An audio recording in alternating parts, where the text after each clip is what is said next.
So welcome to the Next Play podcast and Southeast Tennessee Prep Hoops bonus edition. We are doing 2 episodes in one right here. I've got my co-host Josh Templeton, and we've got very special guest in Steve Fitzgerald. Steve is the legend of the game for Southeast Tennessee Prep Hoops, and we also have his dad on, but we just lost his dad, so his dad will be getting back on here hopefully with us any second. So before we get started with the podcast, I've got a special recognition. The people at Chattanooga Center for Sports Medicine, and this is not a paid advertisement. So my oldest stepson, Blake, was looking at he plays at Berry College. His senior year, he's looking at having to have surgery on his wrist. Goes and sees the doctors down there. The doctors say, you got to have surgery. And I called Jason Robertson over at Center for Sports Medicine. I said, hey, listen, I would love a second opinion on this. So Jason literally gets him in the next morning, and he gets them in with their hand specialist. And the guy's like, listen, he does not need surgery. That would be the worst thing in the world. And so basically, Blake's going to have to sit out 3 weeks, which was looking at being like 2 months after this surgery. And they were incredible to work with, and they saved my stepson's senior year at Berry. I tell you, just really makes me emotional almost. And so, shout out to those people at Center for Sports Medicine. If you haven't used them, please do. Such great. Dr. Arnold, the hand specialist, was incredible. I've gone to Jason Womack for Dr. Womack for stuff for feet issues with my players for many years. He's incredible. He's a little soft. He was a little soft as a player, but he's a great doctor. So anyway, use those people, Center for Sports Medicine. Definitely not soft as a doctor. No, he's really not. He's a great or doctor. Person.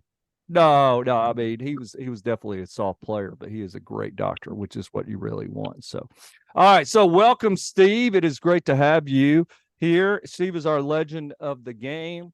And Josh, tell us about what this new podcast you're launching, Playing for Your Dad. Yeah, Coaching Your Kid podcast is going to come out. It's going to start on Thursday. I'm going to release the first episode of the Coaching Your Kid podcast, and this is a little preview on all that. We got Gene Fitzgerald and Steve Fitzgerald, father-son dynamo. Steve, how many kids do you have? I have 8, 2 adopted and 6 biological. How many of those played for you? 6 boys. All 6 boys have played. Correct. And now who is coaching for you? Liam and Jackson both coach for me. Wow. So you're coaching with them? Yeah, it's been a great experience. Okay. This is going to be great. You're going to have nuggets for everybody. Yeah. All right. So let's talk about you being the legend of the game. So every week on Southeast Tennessee Prep Hoops, we have a legend of the game. And Steve played at Chattanooga Christian School. And Steve, you graduated in what, 79? Is that when you graduated? Yeah, right. 86. Steve graduated 86, Josh. And Steve was a senior when I was a freshman when at Boy Buchanan. They beat us a couple times that year, and they never did again really after Steve. But Steve is coach. You are good. Talk to us, coach. We hear you loud and clear. Coach Fitz. How you doing, Coach?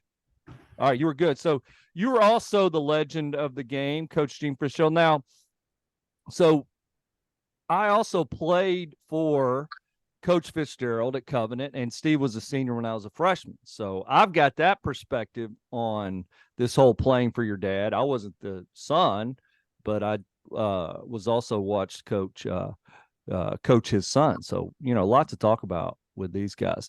So Coach Fitzgerald is considered one of the greatest men ever to live by most people. Right, Josh? Have you ever heard anybody ever say a negative thing about I have not heard one person say a negative thing about Gene Fitzgerald. The only person I've ever heard say a negative thing about Gene Fitzgerald is right there next to him. That is his wife, Marion. She is the only one I've ever heard say. She's the only one that really knows me. Yeah. So anyway, let's talk about Chattanooga area history basketball. Steve was a great player in the mid-'80s there. So, Coach, who do you think some of the best players in that era are in the Chattanooga area basketball history? I mean, obviously you started at Covenant in what, right after World War II, 73. 73. Okay. So in your years, and your last year at Covenant was what, 93? So you were there 20 years. 92. 92. And now you've been repping for how many years in the Chattanooga area? 21. Okay. So if there's ever an expert on Chattanooga area basketball, it is you. Now you did spend a little time in Chicago. How many years? 6 or 7 during the mid 90s? I was 10 in Chicago. Okay. All right. So in your time, who were the best players ever? Besides Josh and myself and your son Steve, besides us being the top 3, who are the best players ever to play that you saw?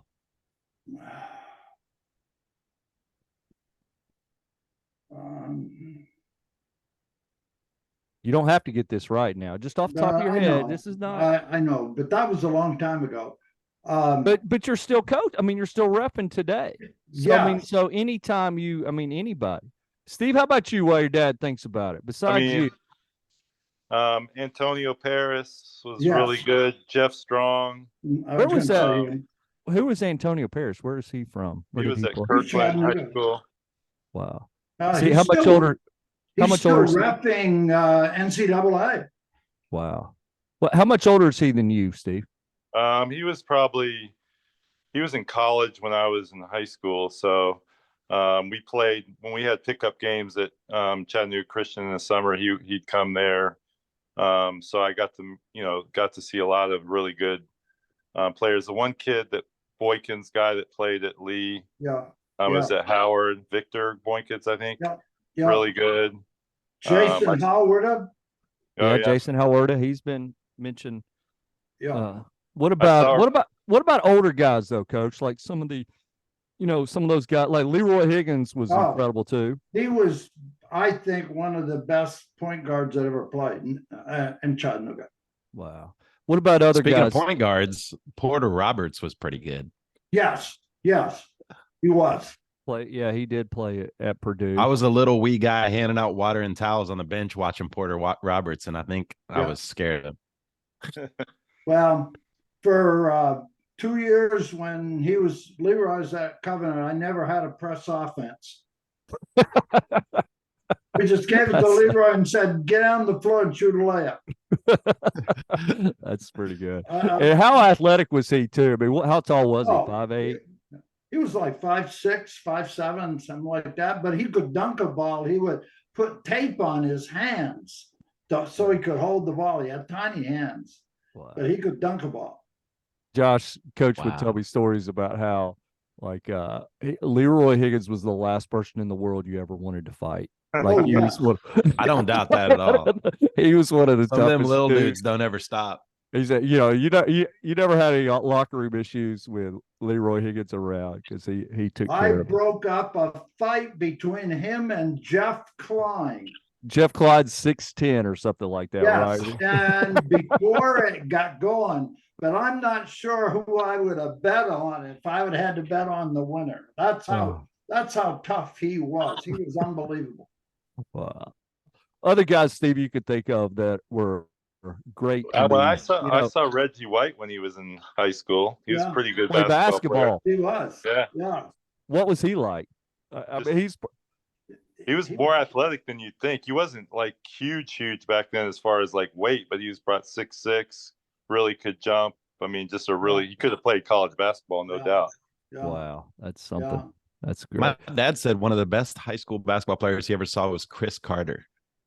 Oh, the old wide receiver for the Vikings. Like as when he had retired from football, like a pro-am type thing, he was still good down in Miami. Randy Moss wasn't a bad basketball player either. He wasn't bad. I saw him one time. Some of these guys, it didn't matter what sports they choose, they're going to be great at it. Yeah, no doubt. Listen, I think there's an underrated Jeff Strong was, in my opinion, was the best player I've ever seen in Chattanooga. He played at Kirkland. Who is that now?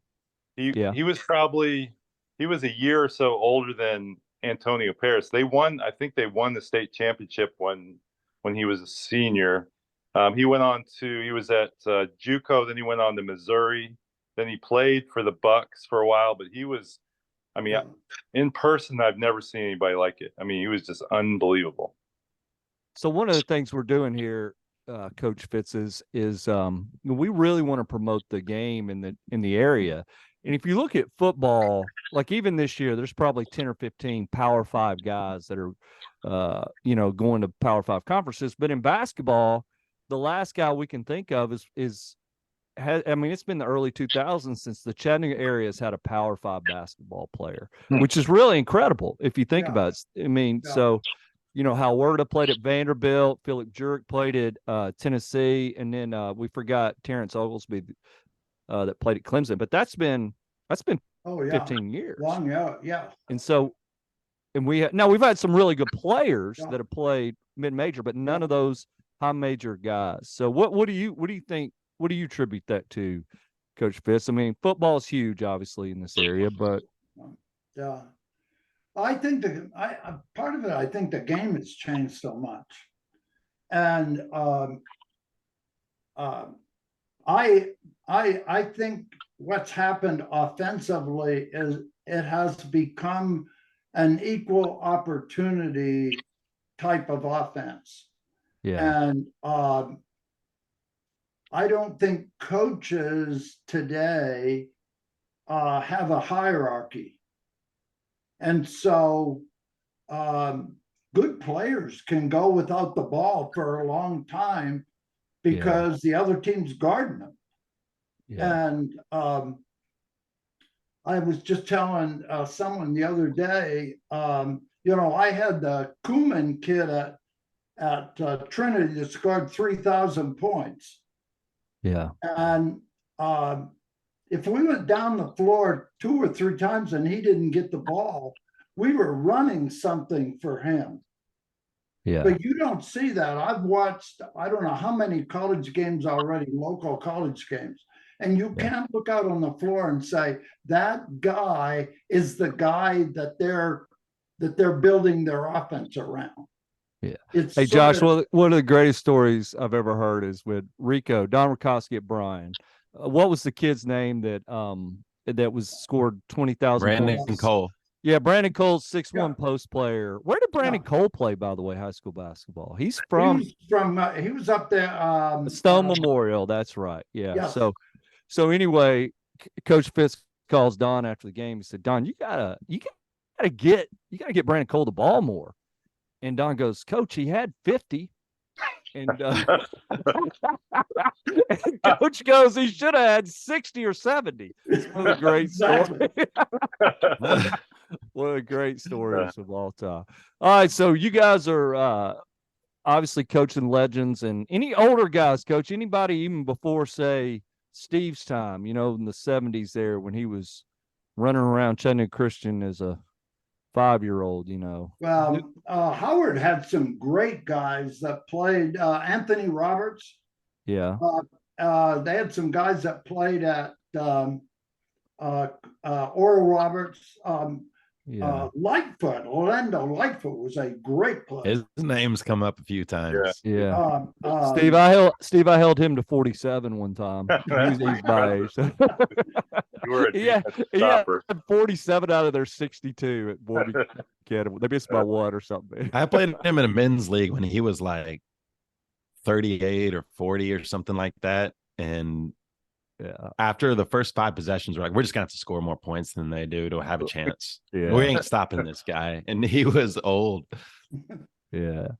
All right, so let's shift here to playing for your dad. And well, first of all, we've got Coach Fitz. We've got 2 of the best high school coaches I've ever seen on here.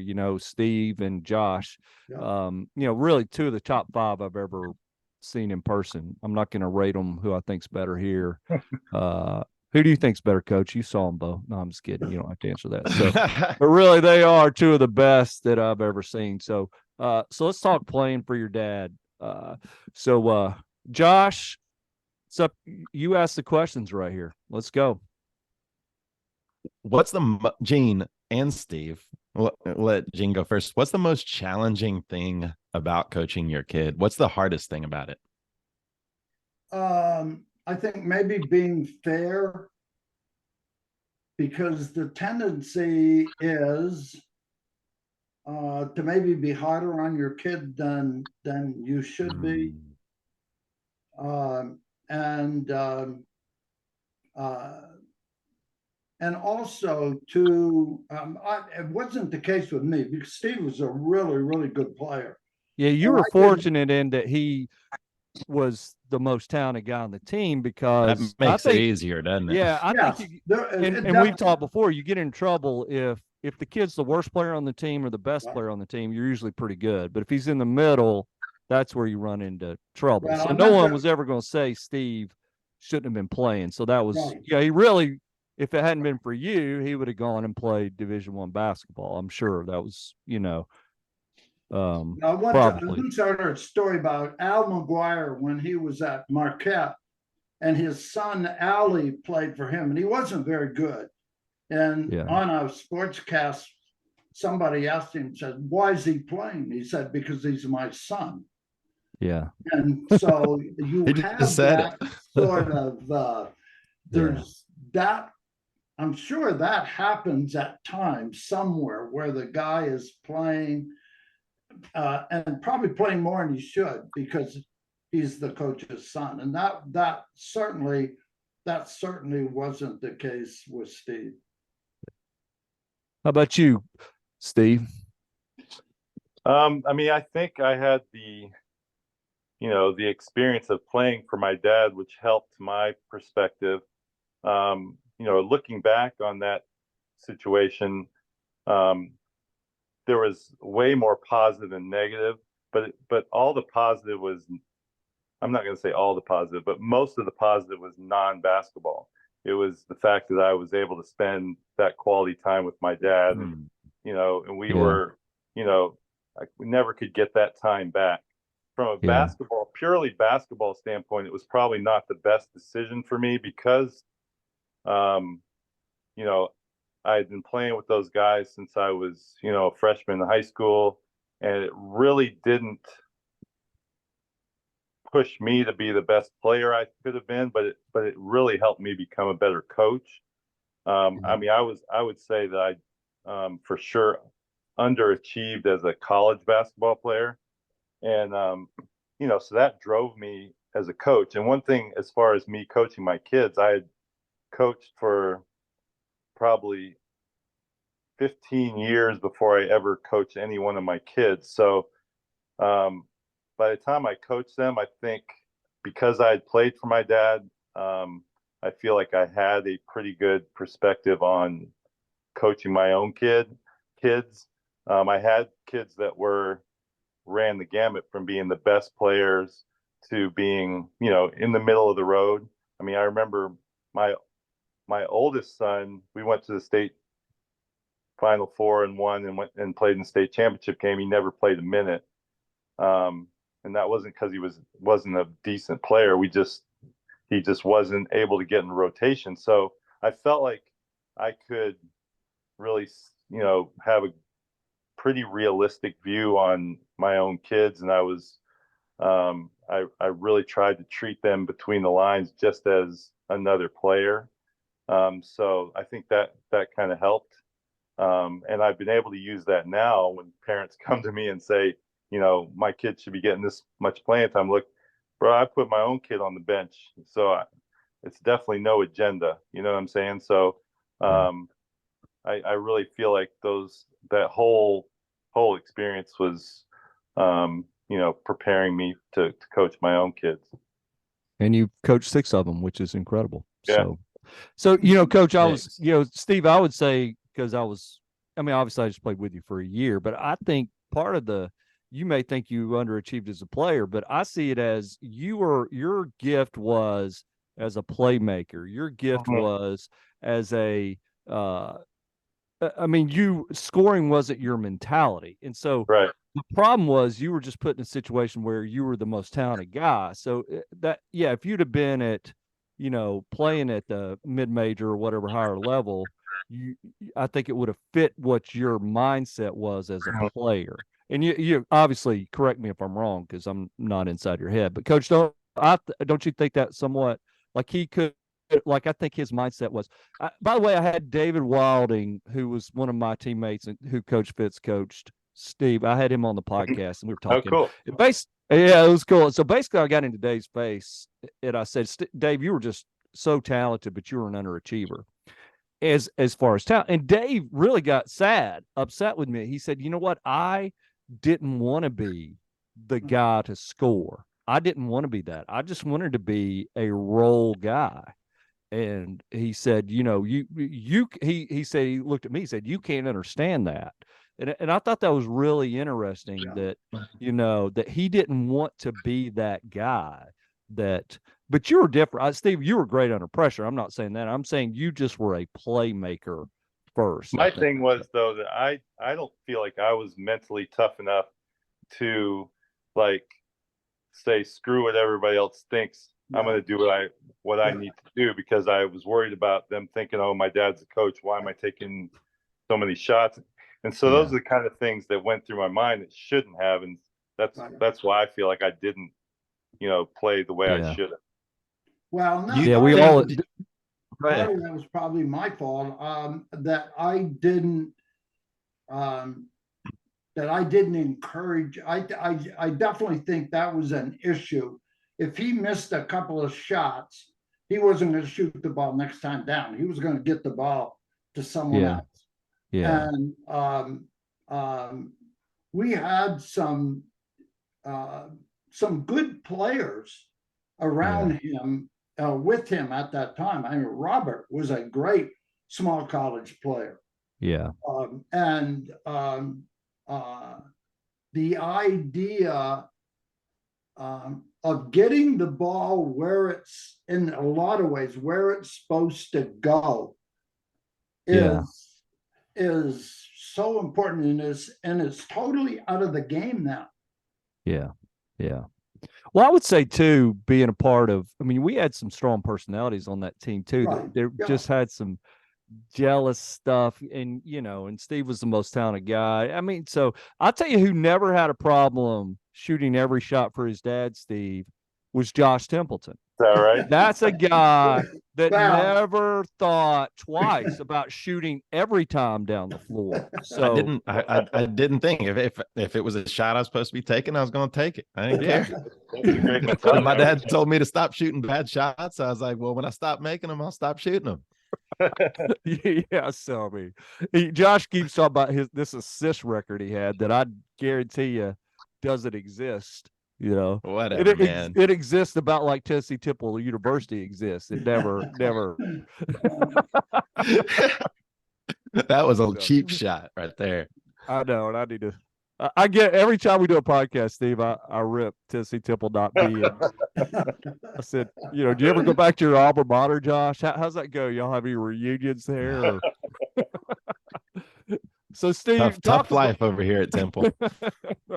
So, talk about coaching. You've had a son that played football at Kentucky, and then you've had the full. How talk us through more some of the experiences coaching your kids. I've had a couple that were difficult. My son Jackson that played at Covenant. I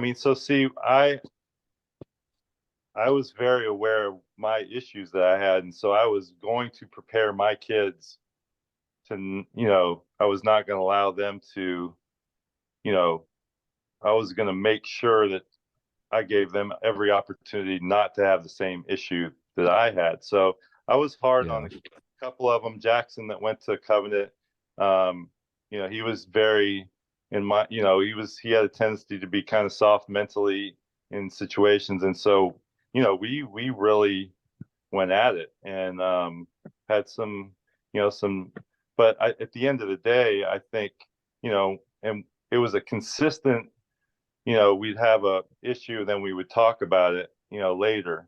I think the biggest thing with coaching your own kid, regardless of, how you treat them on the court, is that you still have to go home with that kid, and, so I think, being able to sit down at the end of, whether we had a rough go at practice or whatever, and sit down when we got home and just say, look, man, like, this is all trying to, you say you want to be a college basketball player, and everything I'm doing is trying to prepare you to be the best player you can be, because this is the easiest it's ever going to be for you. And he had a really tough situation at Covenant. I think part of that prepared him for that, and and he's now going into coaching, and he's taking his experiences, both positive and negative, into his coaching experience, and now I get to continue to mentor him as a coach. So I mean, it's kind of like going full circle. How did you turn it off? How do you turn it off at home, though? I mean, did you have any rules? I mean, what about your wife? I mean, did she say, can we talk about something besides basketball here? I mean, how did that all dynamic work?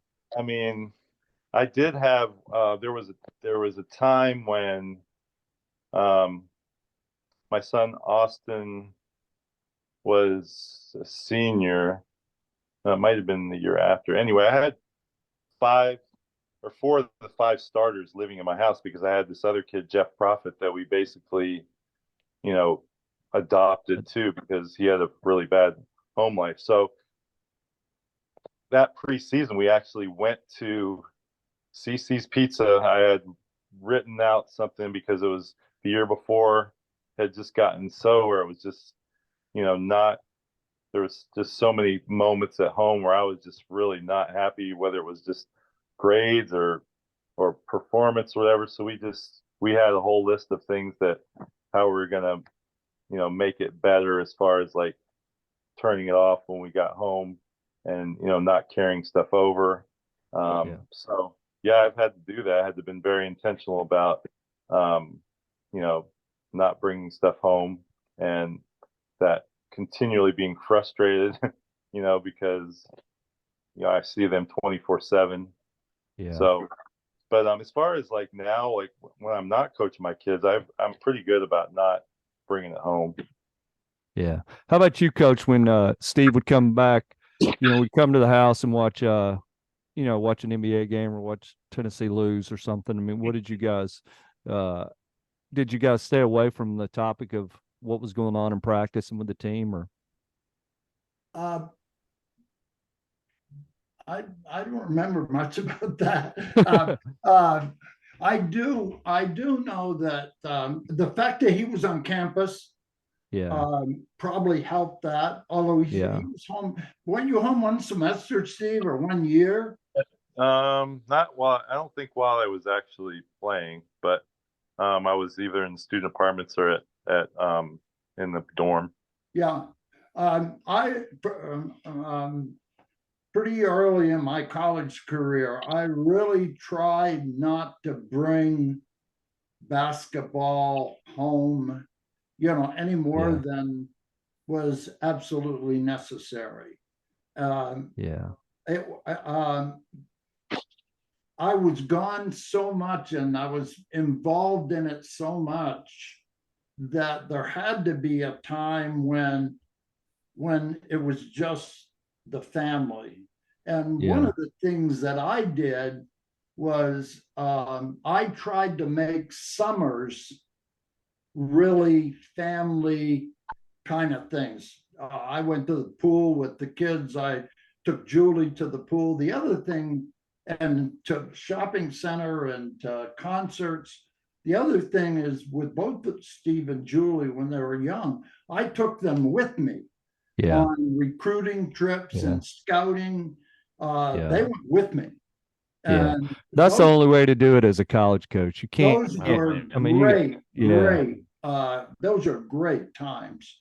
And Julie told we were having dinner with them one time, and she mentioned that she was just glad to. She didn't care that she was going to see whoever play it. Oh no, she just was just glad to eat with you at McDonald's on the way or whatever it was. Yes. So here's something I think playing for you, Coach, with your son. I tell you something that's got to be hard as a coach coaching your kid. You love that, and I never doubted your love for me, Coach. You are one. I never doubted that. And you were relational. I could get emotional talking about you as the influence of my life. But I'm not your son. Steve is your son. You love your son more than you love the other guys on the team. How do you deal with that, Steve? I mean, because at the end of the day, that's your kid. You know that. I mean, so how does that how do you make that all my kids? And so I never had to experience that. I think, I mean, honestly, between the lines, yeah. I mean, if you put a gun to my head, I would say, yeah, I love this kid more. But like between the lines, there really wasn't a difference. Yeah. Like, and I think that, it won't work if it's not to say that you shouldn't love your kid more, but I'm saying it won't work well if there's an obvious, you know, difference in the way you treat your kid over the next kid. Like, and I try not to treat my kid any harder or any better than I would any other kid. So how hard is that to do though? I mean, how hard is it? I mean, is it like, I never did it, so I don't know. I mean, do you look at them and say, this is Jackson, the basketball player, not Jackson, my kid? How can you ever separate that? I mean, I think what helped me was having, like I said, having played for my dad and understanding that dynamic. And then also having been a coach where you see other situations where a father-son situation has become a really bad situation in a team environment. And I was just very determined that I was never going to let that happen. And once my kid was on the team, and it may have helped that by the time my kid was on the team, like we were at Coral Springs Christian and the culture and everything was set. The team was extremely successful. So it just kind of like just was business as usual, and it never really changed. Like I said, I had Alawi and I had Jackson who were way tougher to coach than the other three. But it wasn't anything out of the ordinary. Like I didn't say or do anything to them that I wouldn't have done or said to anybody else on my team. I wouldn't, it's just kind of the mindset that you have if you're going to build a strong program. I think you have to, every kid, like you said, you have to feel the love of the coach. Like you may know deep down that he loved me more, but you probably didn't see him, in a really visible way that he loved me more. Like, same with my players. They probably know on one hand, of course I love my kid more, but they didn't see any evidence of that when we were between the lines. Actually, I was glad. I was glad when you graduated. That way, I could be the favorite son. That's me. You were always the favorite, man. Come on. So hey, Steve, you kind of mentioned this a little bit, but how does your approach change with each kid based on their skill level? Like, how important is it to be accurate on that? I mean, again, like it changes just like you change your perspective on any kid that's in your program skill level. Now maybe during the summer, I'm around all the kids, but I may be working individually my own kids saying, look, like, if you're in the middle of the pack and you want to get more playing time, this is where you got to work. But as far as there really wasn't any, I didn't approach it any different than I would any other player. So I think that was really the foundation of being successful doing it. Now I was glad when I had a 2-year break, when Jackson graduated before I had Aiden. I mean, it felt like a little bit of a load off my back.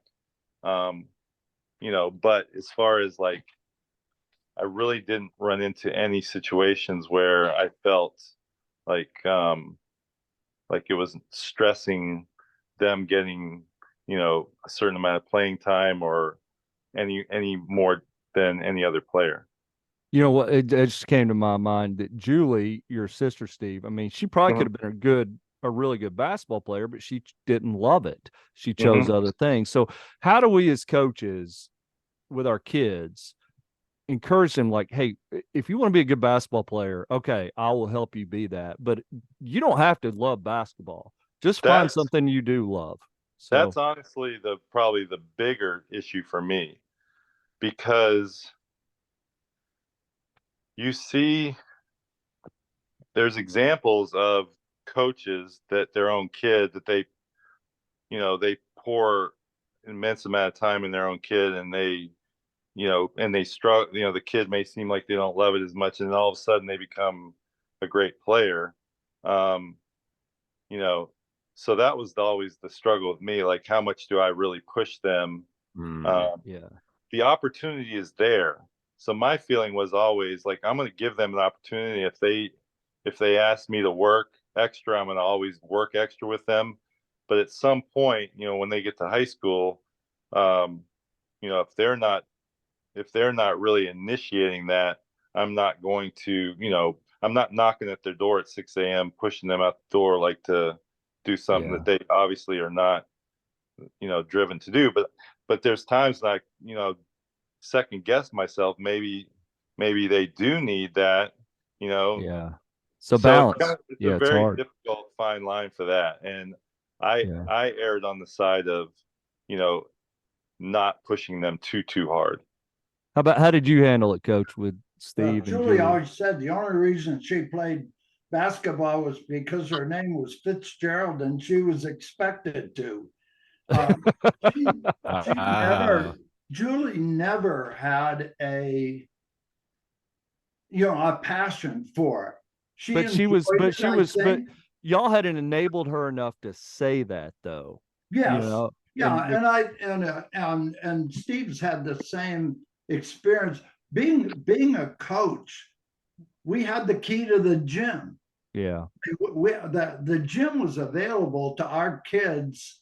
And Steve certainly took advantage of that. And, we spent a lot of time together in the gym over the years. He went to, for when he was in fourth grade, I think he went to Michigan State's basketball camp with me. And so he had those kinds of opportunities.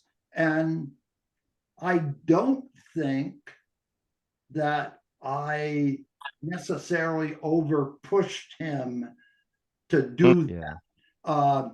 He loved it, and I loved to be with him at camps and things like that. When he was, I've been coaching. I started coaching when he was a baby. When he was 3 years old, he went to the CAJ gym with me and tried to shoot baskets. So I think making it available, and you having me having a passion, and certainly he does now, for the game. You hope that if there's something inside them that rubs off on them. Because ultimately, as parents, we just want our kids to, I mean, we don't, if they're great basketball players, great. That's certainly not, it's just not. And I think we as parents have a hard time sometimes communicating that with our children. And because it's such a big part of our life. It's our profession. It's our profession. There are parents that won't let that happen. They're going to make sure that kid gets all of this instruction and all of that stuff when probably they don't have any desire to do it. That's a massive mistake. It really, I'll just say that in public right now. pushing a kid to be elite at something they don't love is a huge mistake. That's probably one of the number one causes of burnout. Right. And you see kids a lot of people that aren't playing anymore because of that. No, the coaches' kids that love back to AAU too, right? Yeah. That's a whole nother podcast. Yeah, no doubt. A lot of the coaches' kids that really, really love it, they're really privileged in a lot of ways. Looking back on my career, I remember we went to camp up at St. Anthony's with Bob Hurley, and I was always getting to play against older guys. And even at home, I'd want to watch college basketball, and we're dissecting the game and just talking about it because we like to do that. Like, the advantage from a basketball IQ standpoint, from a developmental standpoint, was massive. Like, if I was not a coach's kid, I would not have been half the player I was. I would truly believe that. And as a coach whose kids, that a couple of them loved it and the others haven't, I mean, it's hard when how many opportunities they really have to get better that they're not taking. And so that's and you were like, man, as someone who didn't play for his dad, I'll be like, I wish I could have had a gym open to me whenever. I wish I could have had all these opportunities. And so but again, does it really matter? I mean, it doesn't. Right. I mean, Right. it's not, that important. So, well, Josh has got to get going, and Steve's got to get to Illinois. So, hey, I got to get my kid to club practice. That's a whole I tell you, conversation. I love all three of you people with all my heart. And Steve, your team, you would be the best high school coach if you hosted a warrior culture clinic. That's the only thing you're missing, really, is just that little nugget right there. So that's it. That's all he's missing. So again, thank you guys. And I really want to do this again just so we can all hang out and talk hoops. Yeah, we'll do it on the Coaching Your Kid podcast one of these days if I can get you guys on there. Steve, good luck this year, man. When is that coming out, Josh, again? When's the new one playing for Thursday? This Thursday. First episode Thursday. Good deal. So I got a lot of people lined up ready to talk about this topic. No doubt. All right, guys. Appreciate you again. Hey, 5-star ratings. Subscribe. If you got anything negative to say, email Josh. So keep it that way. Right. Thanks, guys. Appreciate you. See you next time. Yeah. Bye.